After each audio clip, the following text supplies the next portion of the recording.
3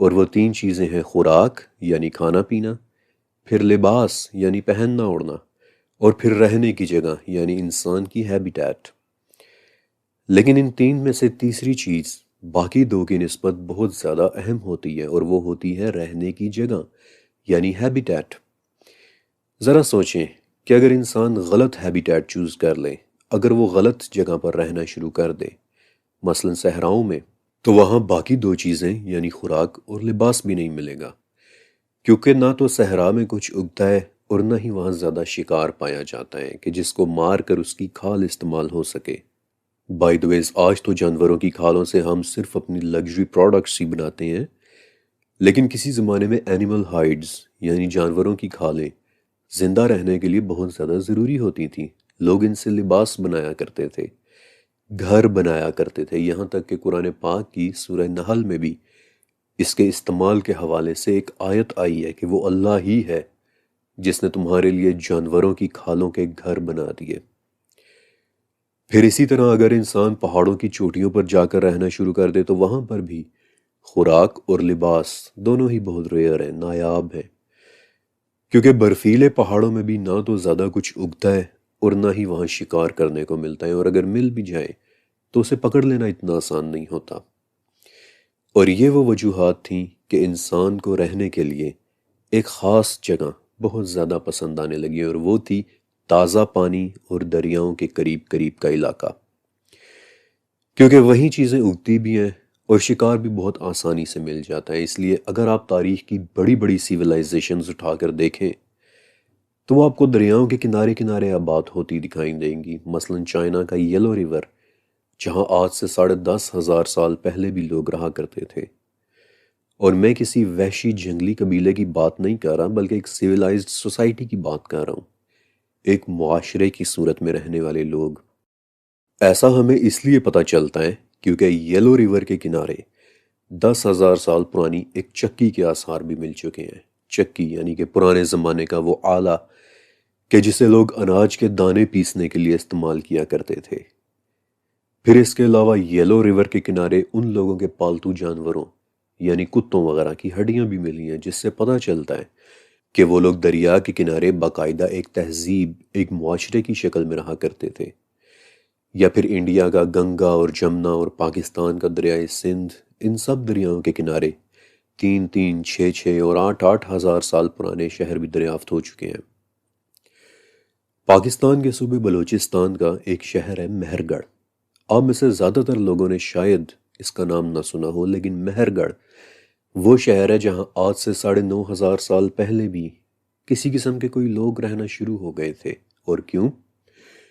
کیونکہ وہاں سے 3 دریا گزرتے ہیں۔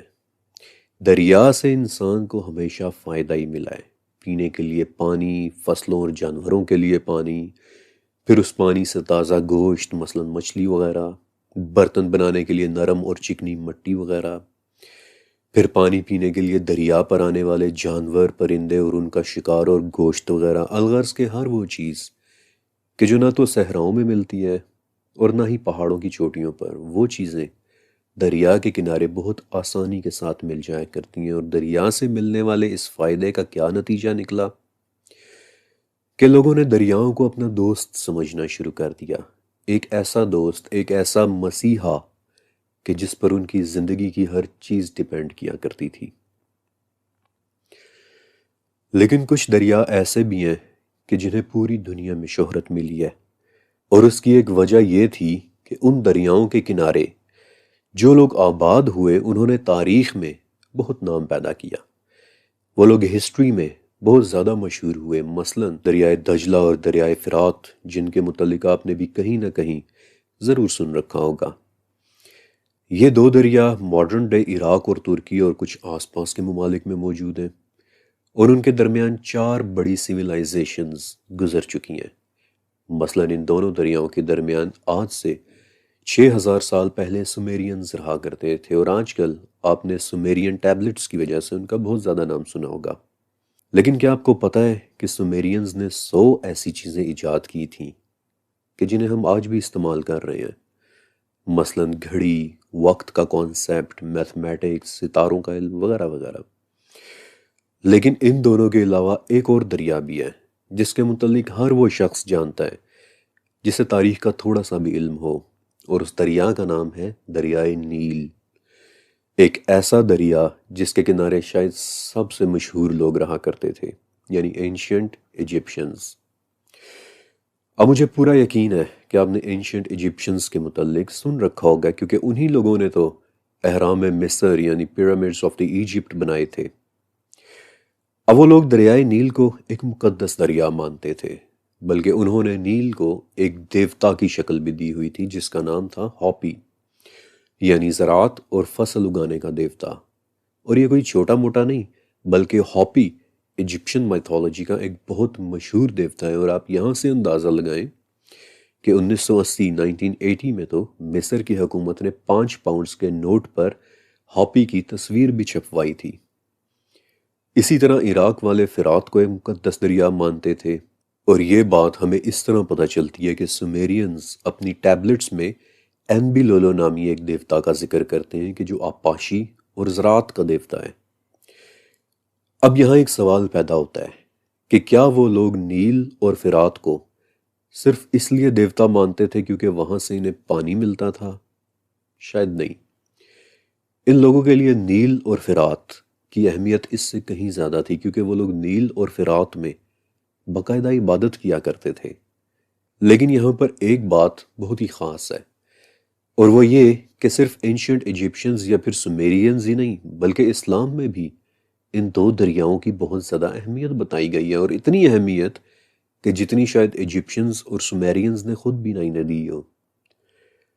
اسلامک اکاؤنٹس کے مطابق نیل اور فرات کا ذکر چند بڑی اہم حدیثوں میں ہے، حتیٰ کہ واقعہ معراج کی حدیثوں میں بھی۔ اور یہ بات آپ سبھی جانتے ہیں کہ واقعہ معراج اسلامک ہسٹری کے عظیم ترین واقعات میں سے ایک ہے۔ اور اب میں آپ کے سامنے وہ انتہائی پاورفل حدیث رکھنے والا ہوں کہ جو معراج اور مختلف حدیثوں کی ایک سمری ہے، ایک خلاصہ ہے۔ یہ سمری صحیح بخاری، صحیح مسلم، مسند احمد، جامع ترمذی اور مشکات شریف کی 13 حدیثوں میں موجود ہیں۔ اور ان احادیث میں نبی کریم صلی اللہ علیہ وآلہ وسلم فرماتے ہیں کہ معراج کی رات مجھے 7ویں آسمان پر لے جایا گیا، اور وہاں میرے لیے سدرۃ المنتہا کو بلند کیا گیا۔ سدرۃ المنتہا بیری کا ایک بہت بڑا درخت ہے کہ جس کی جڑیں چھٹے اور اس کی شاخیں 7ویں آسمان پر ہیں۔ اس درخت کے پھل اتنے بڑے بڑے ہیں کہ جیسے مقام ہجر کے مٹکے ہوتے ہیں، اور اس کے پتے ایسے ہیں کہ جیسے ہاتھیوں کے کان ہوں۔ آپ علیہ السلام فرماتے ہیں کہ جب میں سدرۃ المنتہا تک پہنچا تو اللہ کے حکم نے اسے ڈھانپ لیا، اور وہ درخت یاقوت، زمرد اور اسی قسم کے موتیوں اور جواہرات میں تبدیل ہو گیا، اور اس کے رنگ ایسے ہو گئے کہ میں ان رنگوں کو ہی نہیں جانتا۔ دنیا کی کوئی مخلوق اس درخت کے رنگوں کی خوبصورتی کو بیان ہی نہیں کر سکتی، اور اس کے گرد سونے سے بنے ہوئے پروانے اور پتنگے منڈلا رہے تھے۔ اور میں نے دیکھا کہ سدرۃ المنتہا کی جڑ سے 4 دریا نکل رہے ہیں، جن کے نام تھے سیحان، جیحان، نیل اور فرات۔ ان میں سے 2 دریا تو مخفی تھے، یعنی کہ نگاہوں سے پوشیدہ، جبکہ 2 دریا نگاہ کو دکھائی دے رہے تھے۔ جب میں نے فرشتے جبرائیل سے ان دریاؤں کے متعلق پوچھا تو انہوں نے مجھے بتایا کہ سیحان اور جیحان یہ دونوں مخفی دریا ہیں اور جا کر جنت میں نکلتے ہیں، جبکہ نیل اور فرات آپ کی اس دنیا میں جا رہے ہیں۔ سدرۃ المنتہا کا درخت ہر مخلوق کے علم کی انتہا ہے۔ یہ بلندی کی وہ آخری حد ہے کہ جس سے آگے کچھ بھی نہیں جا سکتا۔ نیچے سے جو جاتا ہے وہ وہاں سے لے لیا جاتا ہے، اور اوپر سے جو آتا ہے وہ وہیں سے نیچے بھیجا جاتا ہے۔ اور یہ وہ جگہ تھی کہ جہاں میں نے فرشتے جبرائیل کو اس کی اصل شکل میں دیکھا، اس طرح کہ اس کے 600 پر تھے، اور ہر ایک پر مشرق سے لے کر مغرب تک پھیلا ہوا تھا۔ اور جب جبرائیل نے اپنے پروں کو کھولا تو ان میں سے مختلف رنگوں کے یاقوت، موتی اور جواہرات گر رہے تھے کہ جن کی حقیقت سوائے اللہ رب العزت کے اور کوئی بھی نہیں جانتا۔ پھر واقعہ معراج کے علاوہ والی حدیثوں میں آتا ہے کہ سدرۃ المنتہا کی جڑوں سے نکلنے والا دریا، دریائے فرات، اس سے قیامت کے قریب سونے کا ایک پہاڑ ظاہر ہوگا، دریا خزانے کے اوپر سے ایک طرف کو سرک جائے گا، اور جب لوگ اس کے متعلق سنیں گے تو وہ اس پہاڑ کی طرف چل پڑیں گے، اور جو لوگ پہاڑ کے قریب ہوں گے وہ کہیں گے کہ اگر ہم نے ان آنے والوں کو اجازت دے دی تو وہ اس کا سارا سونا نکال کر اپنے ساتھ لے جائیں گے اور ہمارا یہ پہاڑ ختم ہو جائے گا۔ اور پھر اس بات پر لوگوں کے درمیان ایک زبردست لڑائی ہوگی، یہاں تک کہ ہر 100 میں سے 99 لوگ مارے جائیں گے، حالانکہ ہر شخص یہ سمجھ رہا ہوگا کہ شاید وہ بچ جانے والوں میں سے ہوگا۔ لہٰذا دیکھو، تم میں سے جو کوئی بھی وہاں موجود ہو وہ اس میں سے کچھ بھی نہ لے۔ کس قدر طاقتور حدیثیں ہیں، کس قدر خوبصورت مناظر ہیں۔ صرف 1 منٹ کے لیے امیجن کریں کہ ایک عظیم الشان درخت کہ جس کی جڑیں چھٹے اور شاخیں 7ویں آسمان میں ہوں، ایک ایسا درخت کہ جس کے گرد سونے سے بنے ہوئے پروانے اڑ رہے ہوں، اور جو ہی اللہ کا حکم اسے ڈھانپ لے تو وہ درخت اچانک سے یاقوت اور زمرد اور موتیوں میں تبدیل ہو جائے، اور وہ بھی ایسے رنگوں کے ساتھ کہ کوئی مخلوق ان رنگوں کے حسن کو کبھی بیان ہی نہ کر پائے۔ سچ کہوں تو میرے خیال میں ہمارا دماغ حقیقی معنوں میں ان واقعات کو کبھی تصور کر ہی نہیں سکتا۔ معراج کی رات ہونے والے یہ وہ واقعات ہیں کہ جن کے متعلق النجم میں آتا ہے کہ بے شک اس نے اپنے رب کی بڑی بڑی نشانیوں میں سے بعض نشانیاں دیکھ لیں۔ ان واقعات کو ایک انسان کبھی بھی پوری طرح سے نہیں سمجھ سکتا، اور نہ ہی ان باتوں کی کوئی سائنٹیفک ایکسپلینیشن ہو سکتی ہے کہ دیکھیں فزکس کے مطابق ایسے ہوا تھا، ادھر ایک بلیک ہول کھل گیا تھا۔ نہیں، بالکل بھی نہیں۔ وہ جگہ ہماری سائنس اور ہماری فزکس کی قید سے بالکل آزاد ہے۔ میں یا کوئی بھی اور شخص اس رات ہونے والے واقعات کی سائنٹیفک ایکسپلینیشن دینے کی جرت بھی نہیں کر سکتا، لیکن ہاں ایک بات ہے، اور میں دعا کرتا ہوں کہ یہ حدیث سنتے وقت آپ نے اس بات کو نوٹس کیا ہوگا کہ ان واقعات میں ایک چیز ایسی تھی کہ جو آدھی ادھر ہو رہی تھی یعنی چھٹے آسمان میں، اور آدھی ادھر یعنی ہماری دنیا میں۔ غور کریں کہ سدرۃ المنتہا کی جڑوں سے 4 دریا نکل رہے ہیں، اور ان 4 میں سے 2 دریا یعنی نیل اور فرات ہماری دنیا میں آ رہے ہیں، اور قیامت کے قریب انہی دریاؤں میں سے ایک دریا یعنی فرات میں سے سونے کا ایک پہاڑ بھی نکلے گا کہ جس پر قیامت کے قریب ایک زبردست لڑائی ہونی ہے۔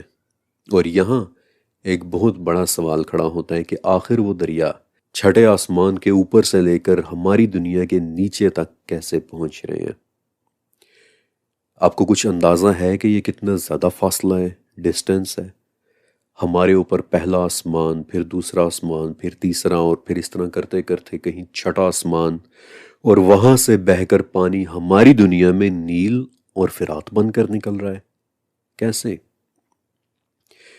جہاں تک ہم دریاؤں کے متعلق جانتے ہیں تو دریا تو پہاڑوں سے نکلتے ہیں، یعنی ہوتا ایسے ہے کہ پہاڑوں پر برف گرتی ہے، پھر جب وہ برف پگھلتی ہے تو وہ پانی بن کر ایک ندی کی صورت اختیار کر لیتی ہے، پھر وہ ندی ایک دریا بن جاتی ہے، اور تب وہ دریا کئی شہروں سے ہو کر گزرتا ہے۔ تو پھر نیل اور فرات ہماری دنیا میں کیسے آ رہے ہیں، جبکہ کہیں سے بھی وہ دریا ہمیں آسمان سے اترتے ہوئے بھی دکھائی نہیں دے رہے؟ اور پھر دوسرا سوال کہ جب فرات سے سونے کا وہ پہاڑ نکلے گا تو لوگ آپس میں اس کے پیچھے کیوں لڑیں گے؟ حالانکہ سونا تو آج بھی اس دنیا میں موجود ہے، بلکہ اس وقت جب کہ میں یہ ویڈیو ریکارڈ کر رہا ہوں، دنیا میں 2 لاکھ ٹن سے زیادہ کوانٹٹی کا سونا آلریڈی موجود ہے، لیکن اس کے لیے تو لوگ ایک دوسرے کو قتل نہیں کر رہے۔ تو پھر اس سونے میں ایسی کیا خاص بات ہوگی کہ لوگ اس قدر شدت سے لڑیں گے کہ ہر 100 میں سے 99 لوگ مارے جائیں گے؟ لیکن اگر آپ چھپی ہوئی باتیں پڑھنا سیکھ لیں تو آپ کو ایک تیسرا سوال بھی نظر آنے لگ جائے گا کہ دریاؤں اور پہاڑوں کا آپس میں کیا تعلق ہے؟ پہاڑوں میں سے دریا نکل رہے ہیں اور دریاؤں میں سے پہاڑ، اور پھر پہاڑ تو ویسے بھی بہت اہم ہے کیونکہ اسلامک اکاؤنٹس میں کئی جگہ پر آپ کو پہاڑوں کا ذکر نظر آئے گا۔ میں آپ کے سامنے ایک لسٹ رکھتا ہوں اور آپ دیکھیے کہ آگے اسلامک اکاؤنٹس میں پہاڑوں کا ذکر کتنے اہم انداز میں ہو رہا ہے۔ مثلا سورہ ہود، نوح علیہ السلام کی کشتی رکی پہاڑ پر۔ سورہ ہود، نوح علیہ السلام کا بیٹا سیلاب سے بچنے کے لیے جا رہا تھا پہاڑوں کی طرف۔ البقرہ، ابراہیم علیہ السلام کے چاروں پرندے زندہ ہوئے پہاڑوں پر۔ القصص، موسیٰ علیہ السلام کو نبوت ملی پہاڑ پر۔ الانبیاء، داؤد علیہ السلام کے ساتھ تسبیح کرنے والے کون تھے؟ پہاڑ۔ الکہف، اصحاب کہف چھپے پہاڑ کی ایک غار میں۔ الاحزاب، اللہ تعالیٰ نے اپنی امانت کو پیش کیا پہاڑوں پر۔ صحیح بخاری، فرشتے جبرائیل نے آپ علیہ السلام پر پہلی وحی کی پہاڑ پر۔ بخاری، قیامت کے قریب بچت اسی مسلمان کی ہوگی کہ جو چلا جائے گا پہاڑوں کی طرف۔ مسلم، وہ 6 دن کہ جس میں اللہ تعالیٰ نے پورا ایک دن یعنی اتوار کا صرف کیا کس چیز کی تخلیق پر؟ پہاڑوں کی۔ مشکوٰۃ شریف، فرشتوں نے تخلیق پر تعجب کا اظہار کیا کس چیز کی؟ پہاڑوں کی۔ مسلم، قیامت کے قریب لوگ دجال سے فرار ہو کر کہاں جائیں گے؟ پہاڑوں کی طرف۔ سلسلۃ الصحیحہ، فتنوں کے دور میں عافیت پانے والا شخص وہ ہوگا کہ جو رہ رہا ہوگا کس میں؟ پہاڑوں میں۔ آپ صلی اللہ علیہ وسلم پر حملے کی رات شیاطین کہاں سے اتر کر نیچے آئے تھے؟ پہاڑوں سے۔ پہاڑوں میں کچھ نہ کچھ تو ہے کہ وہاں اتنی حیرت انگیز باتیں ہوتی رہتی ہیں، آج سے ہزاروں سال پہلے بھی ہو چکی ہیں اور آج سے صدیوں بعد بھی ہونی ہیں۔ لہٰذا 2 بڑے سوالوں کے درمیان چھپا ایک تیسرا سوال کہ پہاڑوں میں ایسا کیا ہے، اور یہاں سے آگے اب آپ کے سامنے میں ان تمام سوالوں کے جوابات رکھنے والا ہوں۔ اوکے، نیل اور فرات، یہ 2 دریائیں، اور دریا کہتے کسے ہیں؟ دریا ایک ایسے بہتے ہوئے پانی کو کہتے ہیں کہ جو عموماً پینے والا ہوتا ہے، یعنی وہ پانی جو کسی ایک سورس سے نکلے اور بہتا ہوا کسی دوسرے دریا یا کسی جھیل یا پھر کسی سمندر میں جا کر شامل ہو جائے۔ اور بعض اوقات ایسا بھی ہوتا ہے کہ دریا کسی سمندر میں نہیں گرتا بلکہ آہستہ آہستہ خشک ہو کر زمین کے اندر واپس چلا جاتا ہے۔ بڑے بڑے شہر عموماً دریاؤں کے کنارے ہی آباد ہوتے ہیں، بلکہ آج بھی دنیا کے کئی بڑے شہر آپ کو اکثر بڑے دریاؤں کے کنارے کنارے ہی نظر آئیں گے۔ مثلا انڈیا میں گنگا اور جمنا کے کنارے انڈیا کے 42 بڑے شہر آباد ہیں، مثلا آگرہ، کانپور، وارانسی، ایودھیا، احمد آباد، فتح گڑھ اور گورکھپور وغیرہ۔ پھر پاکستان میں بھی دیکھ لیں تو آپ کو تقریباً سبھی پرانے شہر دریاؤں کے کنارے آباد ہوئے ہی نظر آئیں گے۔ مثلا دریائے سندھ جس کے کنارے سکردو ہے، سوابی ہے، ڈیرہ اسماعیل خان ہے، سکھر ہے، حیدرآباد ہے، کراچی ہے، وغیرہ وغیرہ۔ پھر یورپ کو دیکھیں تو وہاں کے دوسرے بڑے دریا کا نام ہے ڈانیوب ریور، اور آپ دیکھیں گے کہ اس کے کنارے کتنے پرانے شہر آباد ہیں، بلغراد، براتسلاوا، وینا اور بوڈاپیسٹ وغیرہ۔ بلکہ لندن کو بھی جب رومنز نے آباد کیا تو اسے ٹیمز دریا کے کنارے ہی آباد کیا تھا۔ الغرض کہنے کا مطلب یہ ہے کہ آپ جتنے بھی پرانے شہر دیکھیں گے نارملی وہ سب دریاؤں کے کنارے آباد ہوئے ہیں، اور اس کی وجہ یہ تھی کہ ایک تو پانی آسانی سے مل جاتا تھا، پھر خوراک آسانی سے مل جاتی تھی، پھر کشتیوں کے ذریعے تجارت آسانی سے ہو جاتی تھی، یہاں تک کہ بعض اوقات تو دریا ہی کسی ملک یا کسی شہر کی باؤنڈری سمجھا جاتا تھا۔ اب دریا چاہے ہزاروں کلومیٹر لمبائی کیوں نہ ہو، وہ کہیں نہ کہیں سے تو نکلتا ہی ہے، یعنی دریا کا منبع، دریا کا سورس۔ ٹیکنیکل زبان میں دریا کے اس سورس کو واٹر ہیڈ کہتے ہیں، اور واٹر ہیڈ کئی طرح کے ہو سکتے ہیں۔ مثلا کبھی کبھی 2 دریا مل کر ایک بڑا دریا بنا لیتے ہیں، یا پھر بعض اوقات ایسا ہوتا ہے کہ بارشوں کا پانی اکٹھا ہو کر ایک جھیل بنا لیتا ہے جس میں سے کوئی دریا بہنا شروع ہو جائے۔ لیکن زیادہ تر دریاؤں کا واٹر ہیڈ پہاڑوں پر گرنے والی برف ہوتی ہے کہ جو پگھل کر ایک دریا بن جاتی ہے۔ لیکن حدیث میں آتا ہے کہ نیل اور فرات کا سورس ان میں سے کوئی بھی نہیں ہے، بلکہ چھٹے آسمان پر لگا ایک درخت سدرۃ المنتہا ہے، اور یہاں سے آپ چلنے والے ہیں میرے ساتھ ایک سفر پر کہ جہاں ہم دریاؤں کو ٹریک کریں گے اور دیکھیں گے کہ کیا واقعی نیل اور فرات کا سورس ڈھونڈتے ڈھونڈتے ہم سدرۃ المنتہا کی جڑوں تک پہنچ سکیں گے۔ لہٰذا آئیں شروع کرتے ہیں ہم اپنا ایک بہت ہی دلچسپ سفر۔ ان دونوں دریاؤں میں سے نیل افریقہ کا سب سے لمبا دریا ہے۔ 6500 کلومیٹر تک بہنے والا یہ دریا 11 ملکوں کے درمیان سے ہو کر گزرتا ہے۔ کئی ہزار سال سے بہتا ایک دریا جس کے کنارے اینشنٹ ایجپشنز رہا کرتے تھے اور جس کے ذریعے مصر کے فرعون دور دراز کے علاقوں سے کشتیوں کے ذریعے مختلف ریسورسز اکٹھے کیا کرتے تھے، مثلا سوڈان کی کانوں سے نکلنے والا سونا یا پھر دور دراز کے علاقوں کی اگی ہوئی فصلیں، پھل اور اناج وغیرہ، یہ سب کشتیوں میں بہہ کر نیل کے ذریعے فرعون کے محل والے شہر میمفس تک آیا کرتا تھا۔ آپ کو یہ جان کر شاید حیرت بھی ہو کہ تقریباً پورے مصر کی آبادی صرف اور صرف نیل کے کنارے کنارے رہتی ہے، اور مصر کے تقریباً تمام تر کھیتی باڑی کا انحصار دریائے نیل پر ہی ہوتا ہے۔ اور یہ باتیں دیکھ کر سمجھ میں آ جاتا ہے کہ کیوں اینشنٹ ایجپشنز نے دریائے نیل کو ایک دیوتا ماننا شروع کر دیا تھا۔ لیکن ہمارا مقصد نیل کے سورس تک پہنچنا ہے، اور یہ جاننے کے لیے میں آپ کے ساتھ ساتھ نیل کو ریورس ٹریک کروں گا تاکہ ہمیں پتہ چل جائے کہ وہ نکل کہاں سے رہا ہے۔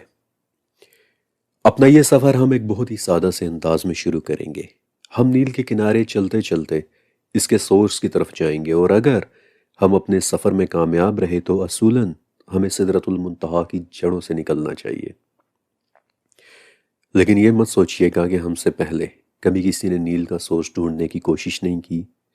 کئی مرتبہ ہم سے پہلے بھی نیل کا سورس ڈھونڈنے کی کوشش ہو چکی ہے۔ مثلاً 1902 میں ایک امریکن ایکسپلورر اور اس کے ایک نارویجین دوست نے پہلی سنجیدہ کوشش کی تھی۔ انہوں نے کیا کیا کہ وہ لوگ نیل کے آخری ملک یعنی مصر سے کشتیوں میں بیٹھے اور اپ سٹریم کی طرف سفر شروع کیا، یعنی کہ اس سمت کی طرف کہ جہاں سے دریا آ رہا تھا۔ وہ لوگ کشتیوں میں بیٹھے اور انہیں چلانا شروع کیا، لیکن راستے میں ایک شخص کی کشتی کو دریا نے ہی توڑ دیا اور دوسرے کا راستہ ریپڈز نے روک لیا، یعنی دریا کی وہ جگہ کہ جہاں پانی اچانک سے بہت زیادہ تیز ہو جاتا ہے۔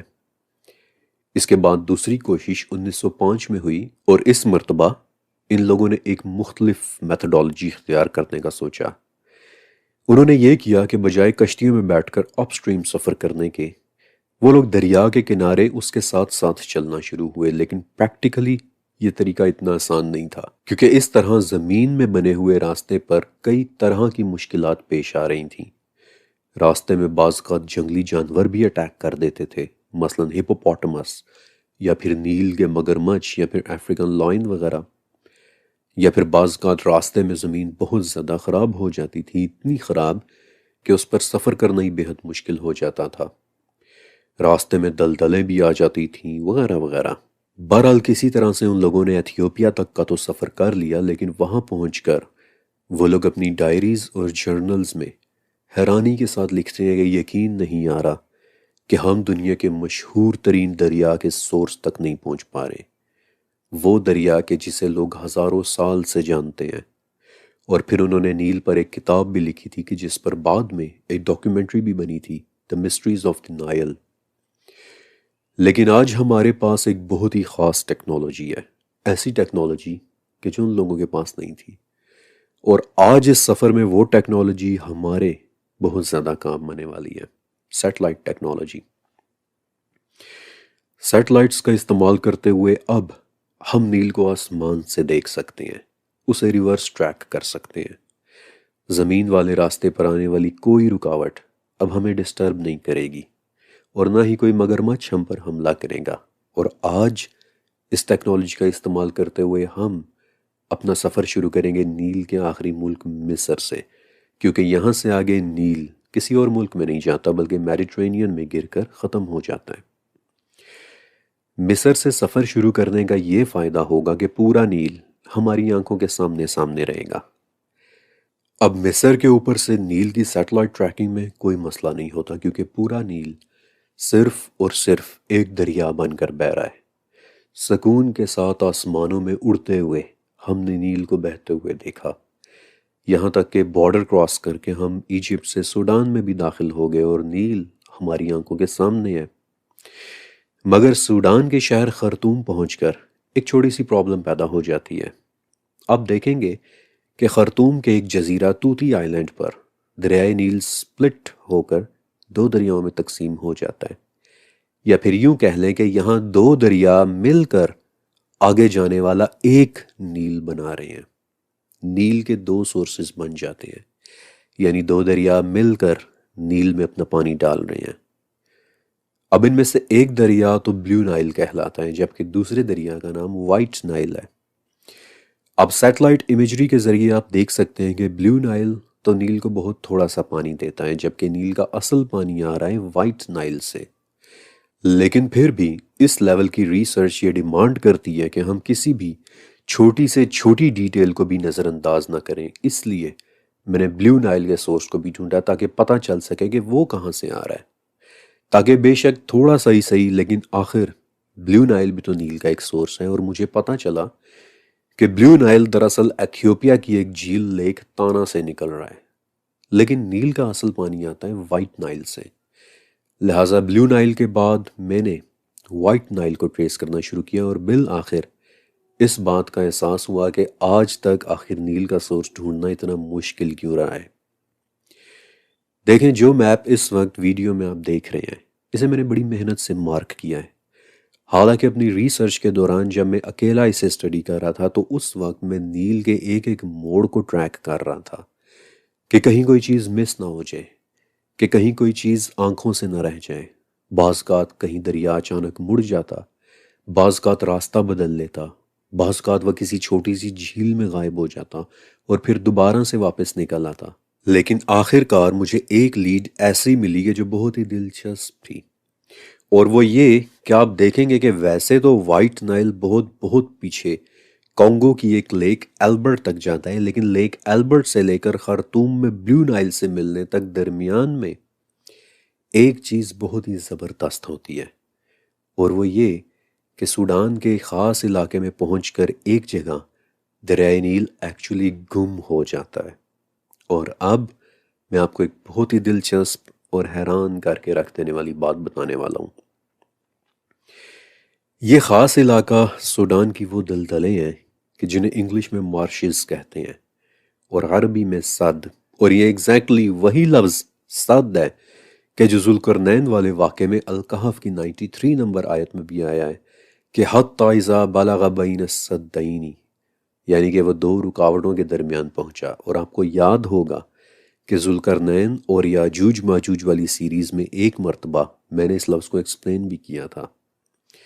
سد عربی زبان میں کسی رکاوٹ کو کہتے ہیں، اور ان دلدلوں کا نام بھی سد یقیناً کسی نے بہت ہی سوچ سمجھ کر رکھا ہوگا، کیونکہ اس سد کو تاریخ میں کبھی بھی کوئی بھی کراس نہیں کر پایا۔ یہ دلدلیں ایک بہت بڑی رکاوٹ ہیں، آپ ان میں چل نہیں سکتے، چیزیں ان میں دھس جاتی ہیں، گم ہو جاتی ہیں، گر جاتی ہیں۔ یہی وہ سد ہیں کہ جنہیں اینشنٹ ایجپشنز بھی کراس نہیں کر سکے تھے۔ ان دلدلوں نے ان کا بھی راستہ روک لیا تھا، اور میں نے آپ کو بتایا تھا کہ یہ دلدلیں ہی وہ وجہ ہیں کہ کبھی فرعون مصر سے باہر نکل ہی نہیں سکے۔ یہ دلدلیں ان کی فوج کو روک لیتی تھیں۔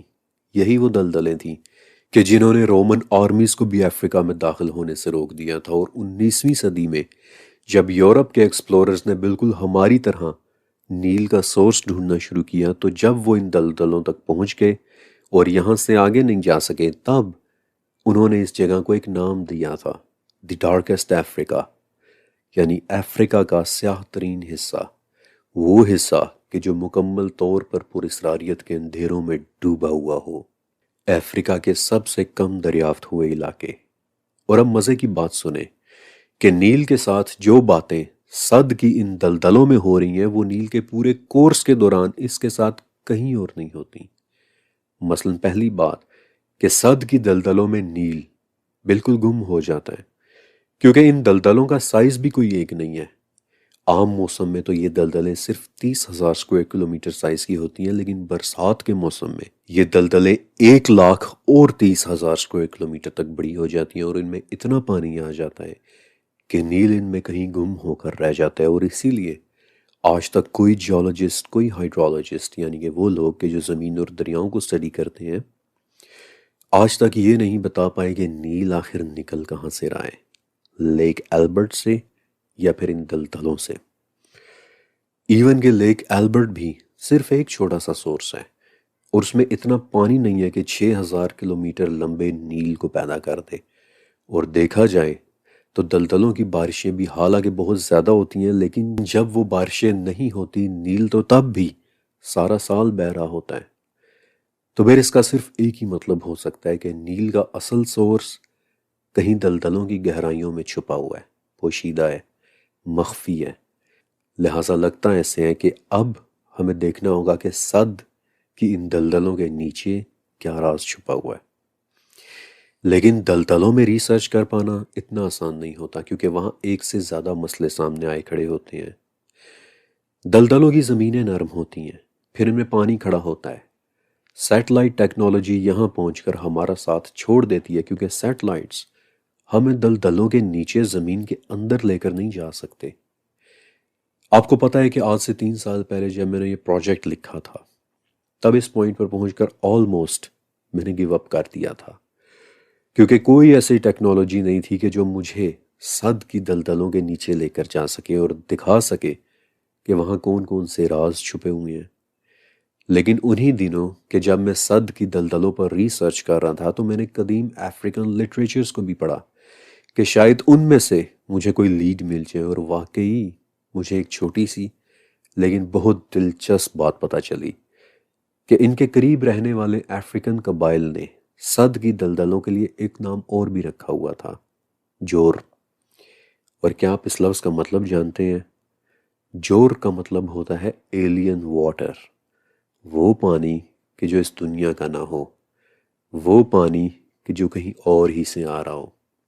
ایگزیکٹلی ویسے ہی جیسے حدیث میں آتا ہے کہ نیل کا پانی سدرۃ المنتہا سے آ رہا ہے۔ افریقن قبائل کے وہ لوگ کسی نہ کسی راز سے تو ضرور واقف تھے، کیونکہ نیل کا سورس واقعی اس دنیا کا نہیں ہے۔ اور تب مجھے ایک موٹیویشن ملی، اور میں نے یہ فیصلہ کیا کہ اب میں نیل کا سورس ڈھونڈ کر ہی رہوں گا، اور مجھے لگتا ہے کہ بالآخر میں اس راز تک پہنچ ہی گیا ہوں، اور وہ سب میں انشاءاللہ آپ کے ساتھ شیئر کروں گا ایز ابو سو بلو کی اگلی قسط میں۔ اللہ حافظ۔ تو میرے پیارے دوستو، یہ تھے فرقان قریشی صاحب۔ آپ لوگوں نے دیکھ لیا ویڈیو کو کہ کس طرح میرے پیارے بھائی جان، میرے پیارے محترم، کہ کس طرح علم کی سمندروں میں غوطہ لگا کے موتیاں چن چن کے میرے لیے اور آپ کے لیے لے آتے ہیں۔ پیارے دوستو، آپ لوگوں نے امیجن بھی کیا کہ بھائی جان کا انداز گفتگو ایسا ہے کہ یہ مجھے اور آپ کو اپنے ساتھ کھینچ کے یہ سب کچھ دکھا بھی دیتا ہے۔ یہ ہمیں جو چیزیں یہ بیان کرتا ہے، میں بذات خود یہ نہیں سمجھتا ہوں کہ میں سن رہا ہوں، میں یہی سمجھتا ہوں کہ میں دیکھ بھی رہا ہوں اور سیر بھی کر رہا ہوں۔ میں امید کرتا ہوں کہ آپ لوگوں کو بھی لطف آیا ہوگا۔ تو پیارے دوستو، اگر ویڈیو آپ لوگوں کو پسند آیا ہے تو اپنے چاہنے والوں کے ساتھ ضرور شیئر کیا کریں، کیونکہ یہ علم کی سمندروں سے چنے ہوئے موتیاں ہیں جو فرقان بھائی نے میرے اور آپ کے لیے لائے ہیں۔ تو اگر ویڈیو آپ لوگوں کو پسند آیا ہو تو ویڈیو کو اپنے چاہنے والوں کے ساتھ شیئر کیا کریں۔ اگر آپ لوگوں کو اس کی اگلی قسط چاہیے تو کمنٹ سیکشن میں اپنی رائے بھی ضرور دے دیا کریں۔ تو انشاءاللہ یہ جو پورا سیریز ہے ایز ابو سو بلو، میں آپ لوگوں کے لیے کور کر کے انشاءاللہ لاؤں گا۔ تو ملتے ہیں انشاءاللہ اگلے ویڈیو کے ساتھ۔ تب تک کے لیے ہمیں اجازت دیجیے اور اپنا خیال رکھیے اور اپنے ایمانوں کو تازگی بخشیے، اپنے اللہ اور رسول پاک صلی اللہ علیہ وسلم کی ذکر سے اپنے روحوں کو تازگی بخشیے۔ ملتے ہیں اگلے ویڈیو کے ساتھ، تب تک کے لیے اجازت دیجیے۔ اللہ حافظ۔